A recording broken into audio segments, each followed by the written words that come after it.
সেরা স্বাদের গরুর মাংসের রেসিপি আজকে আপনাদের সঙ্গে শেয়ার করব। এভাবে করে গরুর মাংস রান্না করলে স্বাদে গুণে হবে 100% পারফেক্ট। চলুন তাহলে জটিলতাবিহীন একেবারে সহজ রান্নাটি শুরু করা যাক। আমি এখানে 1 কেজি পরিমাণ গরুর মাংস নিয়েছি। মাংসগুলো রয়েছে হাড্ডি এবং চর্বি সহ। রান্নাটা বেশি সুস্বাদু করার জন্য আমাদের অবশ্যই গুঁড়ো মশলা নয়, ব্যবহার করতে হবে বাটা মশলা। দিয়ে দিলাম এখানে 1 চামচ পরিমাণ কাঁচামরিচ পেস্ট। সবচেয়ে ইম্পর্টেন্ট কথা, গরুর মাংসে কিন্তু আদা সে রসুনের ব্যবহারটা বেশি করতে হবে, তাই 2 টেবিল চামচ রসুন পেস্ট ও 1 টেবিল চামচ দিয়েছি আদা পেস্ট। তারপর একসঙ্গে জিরা, সাদা এলাচ, কালো এলাচ এবং কয়েকটা ডালচিনি, 4-5টা গোলমরিচ ও লবঙ্গ পেস্ট করে নিয়েছি। তারপর এখানে স্বাদ মতো হলুদ এবং লবণ দিয়ে দিলাম। তারপর এখানে শেষ পর্যায়ে দিয়ে দিচ্ছি 1 চামচ পরিমাণ লাল মরিচের গুঁড়ো, 1 সির পরিমাণ লেবু, আর আপনারা দেখতেই পারছেন আমি এখানে পেঁয়াজের বেরেস্তা দিয়ে দিলাম। ইয়েস, এই পেঁয়াজের বেরেস্তা দেওয়ার কারণে মাংসটার কালার যেমন সুন্দর আসবে তেমন খেতেও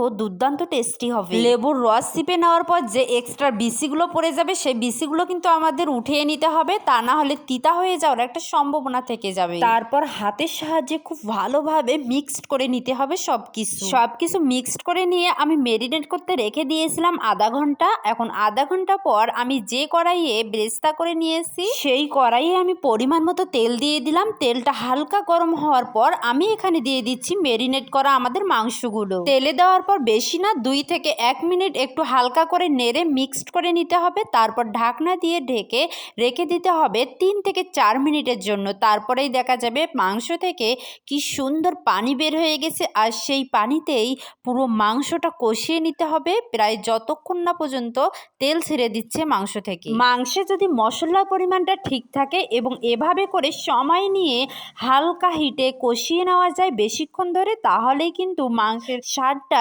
দ্বিগুণেই বেড়ে যায়। দেখতেই পারছেন মাংসটা কি সুন্দরভাবে কষিয়ে নেওয়া হয়ে গেছে এবং উপর থেকে কিভাবে তেল বেরিয়ে আসছে।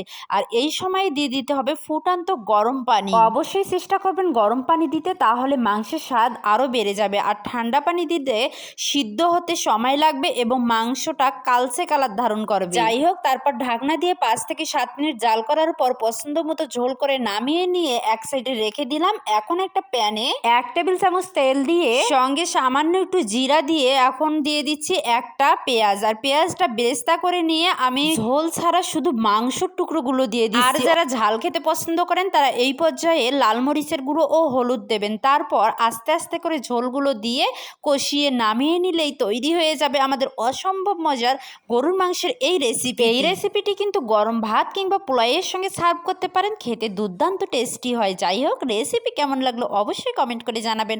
আর যদি ভালো লেগে থাকে তাহলে লাইক, কমেন্ট, শেয়ার করে পাশেই থাকবেন। আল্লাহ হাফেজ।